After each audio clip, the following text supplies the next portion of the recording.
I'm Ivanova Smith, and I'm Lent faculty. I do a lot of disability civil rights activism in Washington State. I'm a leader in several self-advocacy organizations.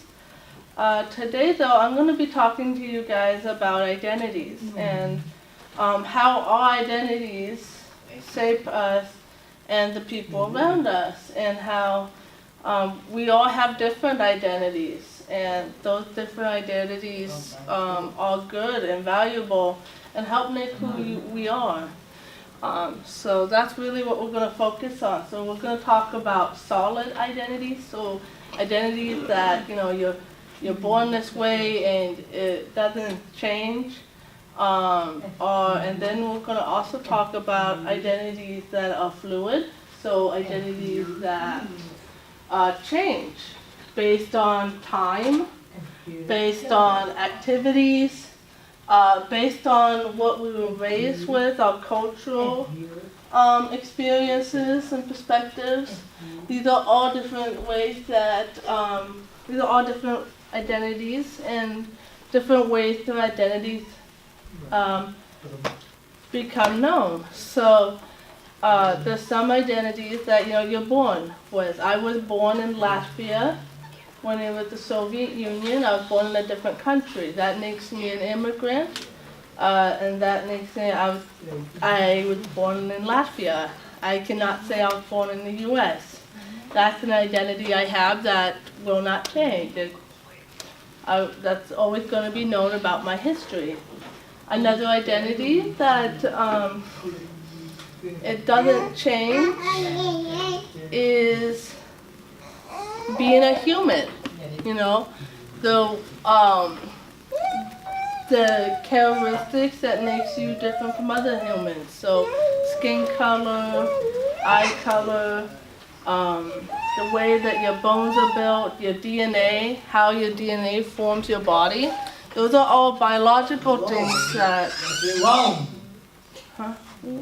Be careful. Be careful, girls. So those are all solid identities. And then there are fluid identities. Fluid identities are identities that change over time, or they change based on activities you do. One great example of this is Alexandra. Alexandra used to be a newborn, but now she's a toddler. She can walk around. And her identity is going to change. She's going to grow up and she's going to become an adult. That's an identity that changes. Who here was once a kid? Yeah, all of you? Yeah, we were all once kids, and now what are we? We're not kids anymore, right? No. Yep, we're adults. And so that's an example of an identity that's different. I did an activity, getting married to my husband, and that changed my identity from not being a parent to becoming a parent. So my identity changed because of this little girl. Some identities people used to think were solid, like gender. People used to think that gender was set to your biological sex.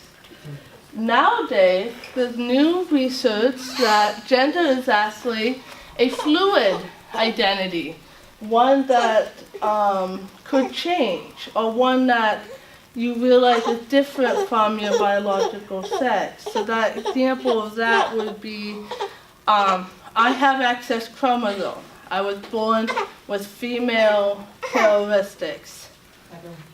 I also, but I identify as transmasculine. I express myself in very masculine ways, even though I have excess chromosomes. And so that is something that's new, that is a fluid identity with gender.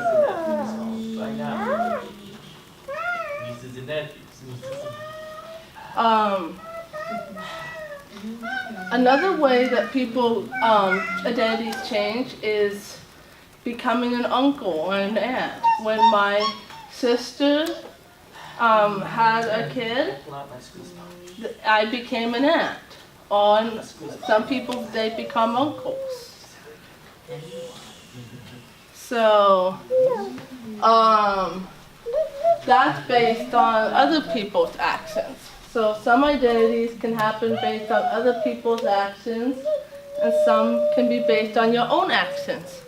So an identity that I've gained based on my own actions is I play basketball. And that makes me a basketball player. When I'm playing basketball on my team, I'm a basketball player. When I'm drawing and I'm wanting to show off my artwork, I'm being an artist. That's an identity based on your passion, your activities. Does anybody have any questions on that so far, or comments? Yeah, so some identities are based on the cultural. So family traditions, things that you grew up with, religious faiths. Like some people, they are Muslims, they're Jewish, they're Hindu. Their faith is based on what their family's faith is. Sometimes it isn't though. Sometimes people don't have the same faith as their families, and that's okay too. But cultural identities are another important aspect of this. Anybody have any questions or comments? Yeah, but anyway, so cultural identities is another identity that people can grow up with. For me, I'm a Christian. For other people, they could be something else.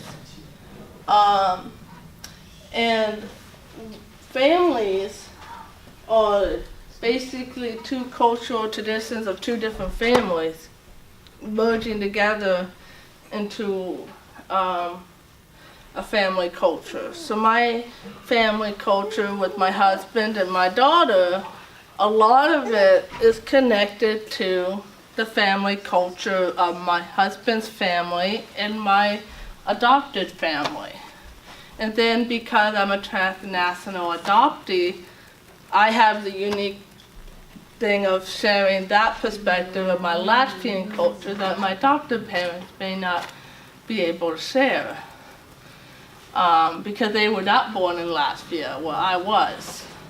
And so that makes my identity different than my family's. And that's true. Sometimes you have identities that are different from your family. And that's okay. So physical features. Some physical features we can change.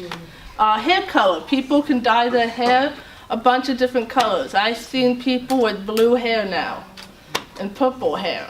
And that's okay. People like to dye their hair different colors. I've never dyed my hair, so my hair has always stayed dark brown. One thing that can't really change, and it's not, this is looked down upon when people try it, but skin color can't change. Skin color stays the same. I'm olive skinned, and nothing that's going to change that. So those are like physical characteristics that you were born with that they can't be changed. But that doesn't mean that they're negative in any way. Another identity that I have that I was born with that I can't change is having a disability, developmental disabilities. I was born with my disabilities. I was born prematurely. And that makes me different. That I've had to request accommodations and help with that to be able to live in a community. But sometimes society has a hard time accepting that identity. Like there's this other thing that we people of all different identities have had to experience, and that is called discrimination.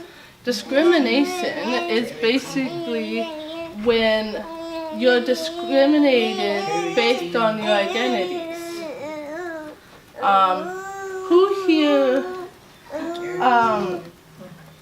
Who here has ever faced discrimination? Yeah? Yeah? I've experienced it too. So I had to deal with people saying to me, well, you don't get to take this history class because you have IDD. And so I was denied an academic opportunity when I was in school because of my disability. And there was nothing I can control or change. So that is called discrimination when that happens and it's not right. And it's something that you should always advocate against, and you should never allow people to just get away with that. Discrimination based on your identities is something that we want to discourage, and that's why I'd come to talk to you about it today. Is I want you to learn about your own identities and how that impacts your life, and to be able to get to know yourselves better, to also get to know your classmates better. And so, and how you guys can support each other. And so, people have been trying really hard, how do we solve this problem of stopping discrimination? And there's been two different methods. One method that we know of is called equality. And that was the thought of, oh, we just give everybody the same thing. You know, we gave everybody the same box, and that's the support. And everybody just gets the same thing, and that's equal. That's equality. Well, they realized that there's some problems with this because all identities are different. We're all different from each other because we all come from different cultural backgrounds. We all pass through different activities, and we all have different family experiences and physical characteristics. That not everything that fits is the same works for each person. See, this is a baseball game here, and these two people can't see it because just having one box doesn't help them be able to see the game. And so they're still not getting the support they need, and they're not getting to participate even though they've been given the same thing.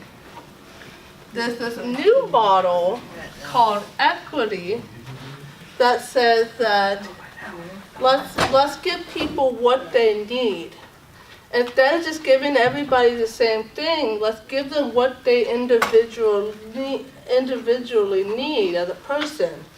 And so that way people get the right amount of support they need and can see the game, and everybody is able to participate and see the game. And so that is, following this model is a way to help us understand each other and support each other in the community, and to see our differences as a positive, and see the skills that we develop by being different and having all of these different identities. One thing that causes discrimination is this thing called bias. Has anyone heard the word bias before? A bias is a view that we gain based on our own identities that could make us not understand or appreciate other people's identities. And so, for example, if a person who's never met a person who can't have pork, like a person who's Jewish who can't have pork because that's part of their faith, meets a person who never have heard of that, never met a Jewish person before, and he tries to give them a pork sandwich.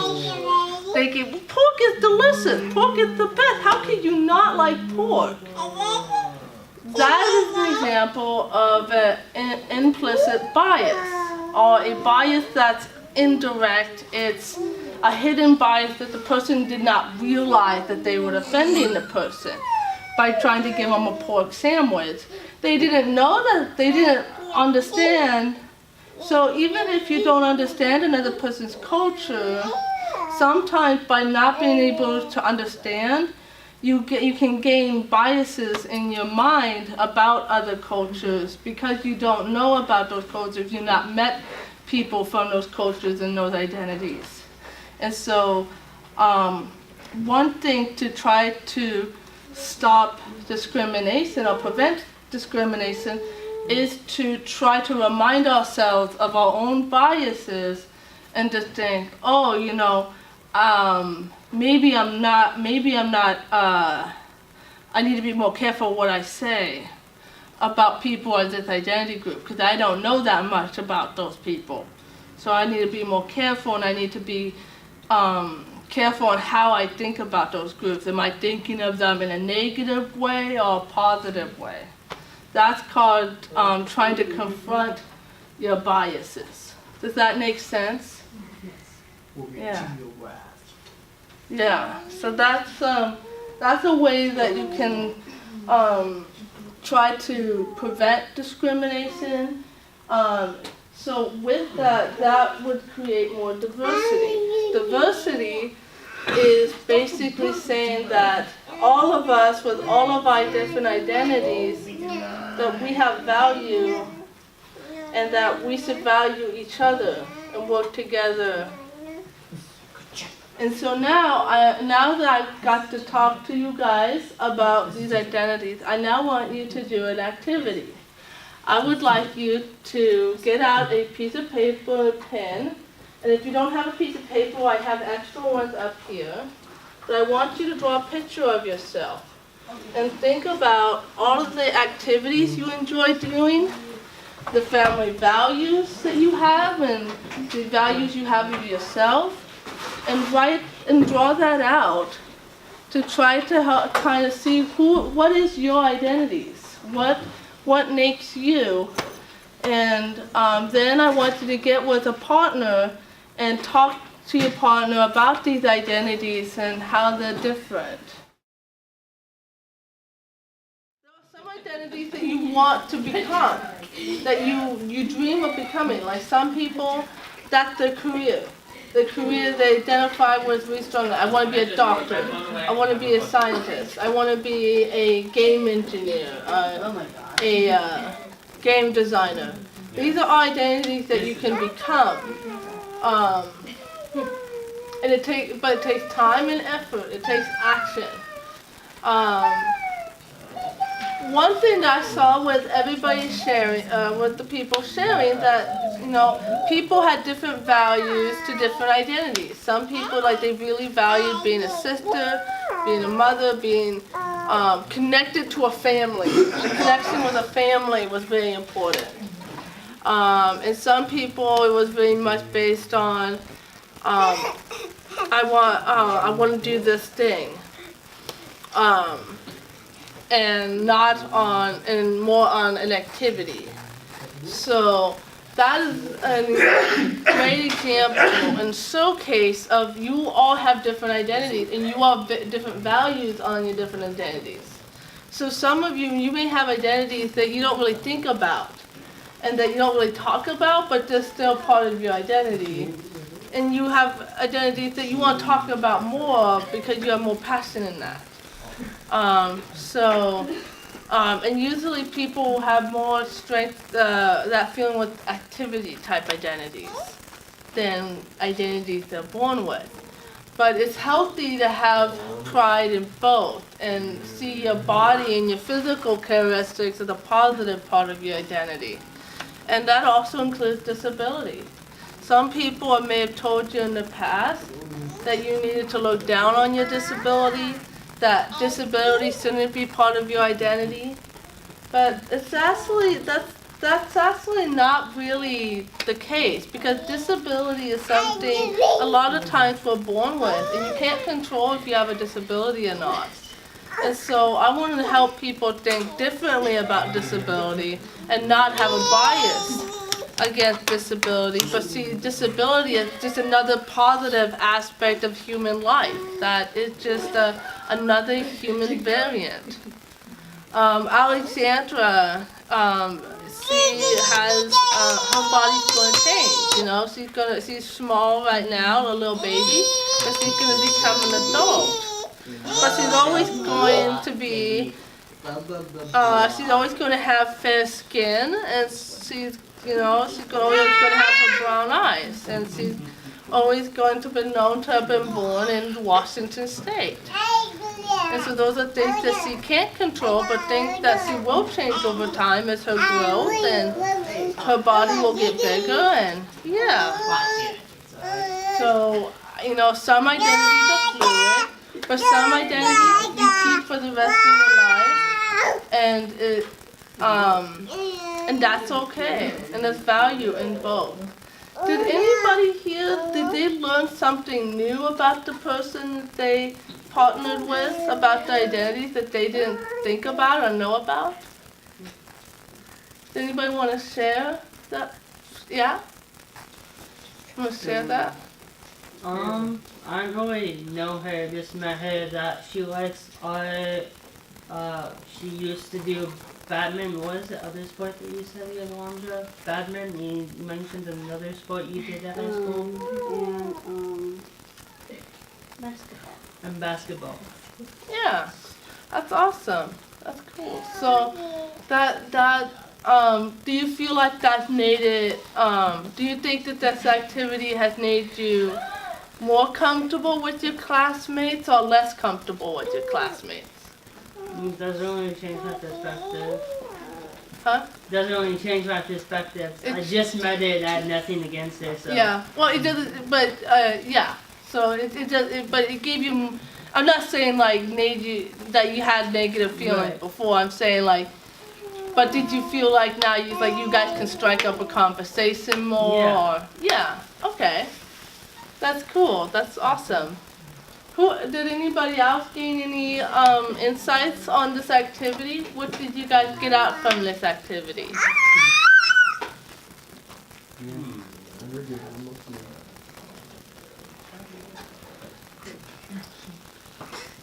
Was there any identities that you felt uncomfortable sharing on the paper?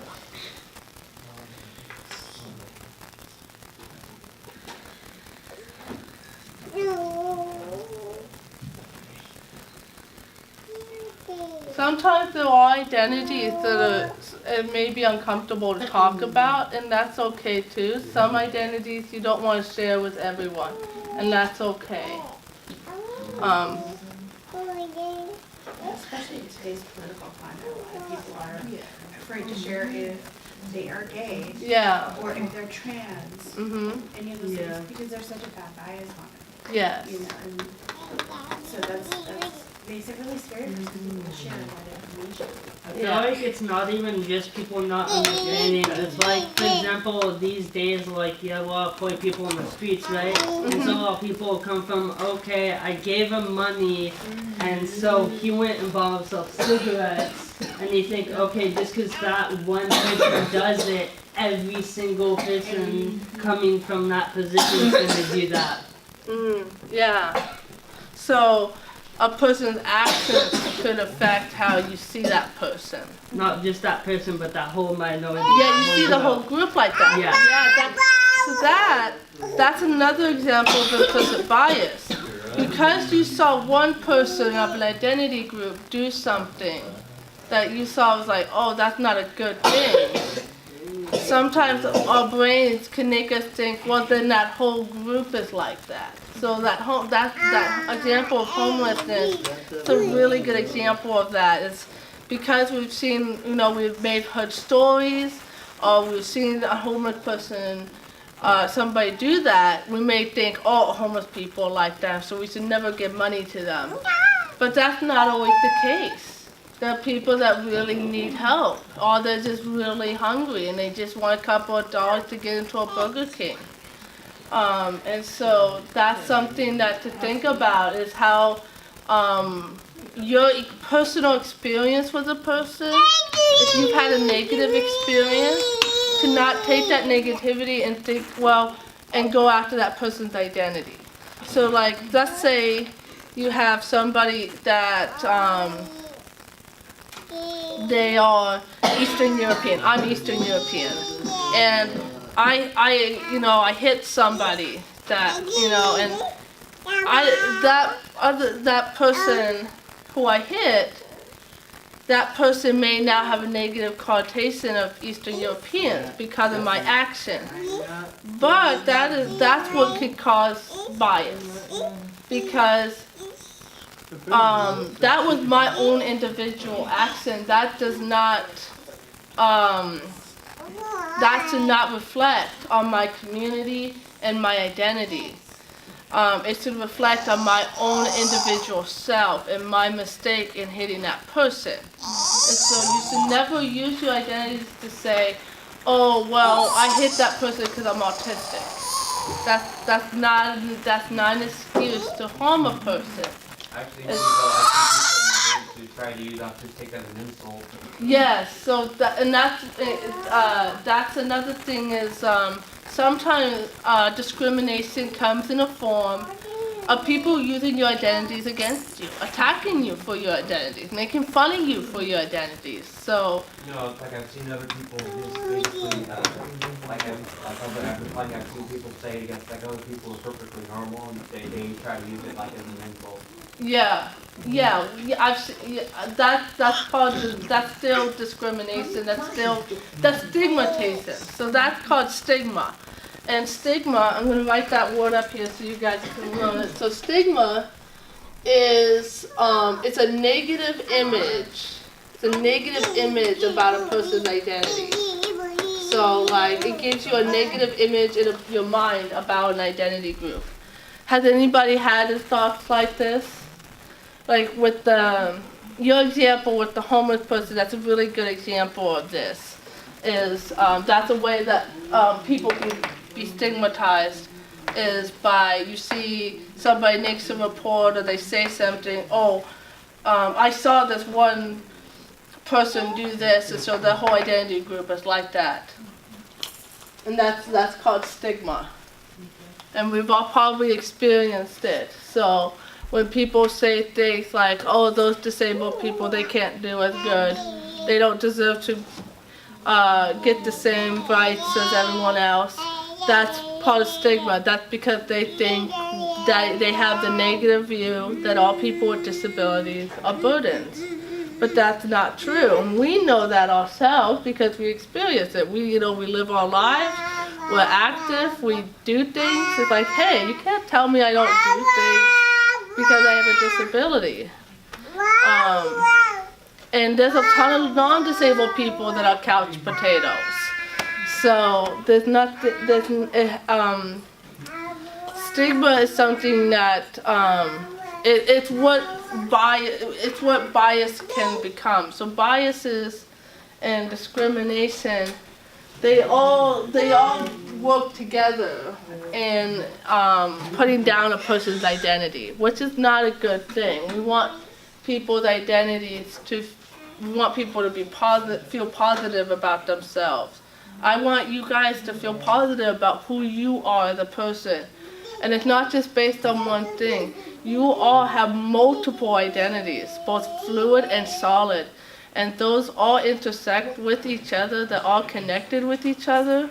And they're all things that you should see as a positive. And just because you make a mistake, it doesn't mean that it reflects on your identity. Sometimes every human has made a mistake in something.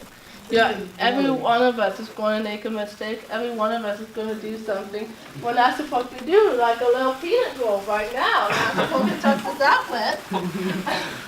But see, being a human, she doesn't understand that outlets can cause her pain. So sometimes we have to have little reminders. But that doesn't reflect on you and your identities. It doesn't reflect on you as a person. And so every person, they're all individuals with different identities. And that is why we want diversity, because diversity is all of us with our different identities working together and connecting with each other in a community. So that's really why I wanted to come here today and share that with you and help you understand that. so we can make a more equitable world. So, thank you.